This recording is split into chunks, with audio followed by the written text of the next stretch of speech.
This is the Newport Isle of Wight anaerobic digestion facility for ReGenEarth, also known as Buttercup.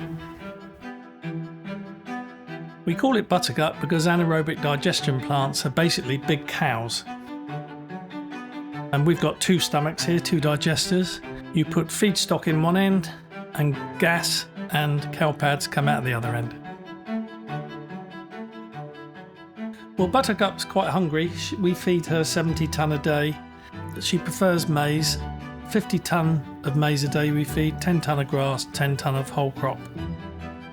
So the microorganisms within the digester break down the feedstock, which produces biogas, which is 52% methane, about 48% CO2, and also the spent product is digestate once all the energy is taken out, which is basically like a cow pad which comes out the end and then goes back on the field as fertiliser. So it creates a circular economy. So we use that digestate to grow more feedstock, which goes back into the plant.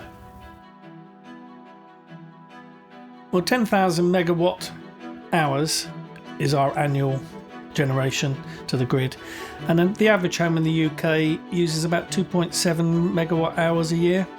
So on that basis, we're looking at about 3,700 Isle of Wight homes we power.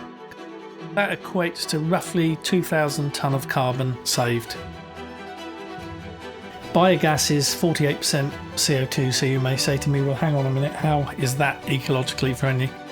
And it's because that CO2 that is expelled through the engines, through the exhaust, is actually sucked in when the feedstock is grown. So it makes it carbon neutral. Biogas plants were seen a bit of a cottage industry in the past, but they've become more mainstream recently. I mean, for example, India now are going to be doing 5,000 new plants in the next 5 years. And even in this country, it's becoming less of a cottage industry, more mainstream. So people are taking it more seriously. There's a whole range of renewable energies in this country now, and biogas plays a very good role. The great thing about biogas plants, they don't rely on the wind, they don't rely on the sun. You get a good base load 24/7 at night time, daytime, whether the wind's blowing, whether the sun's out. So it's obviously the way forward.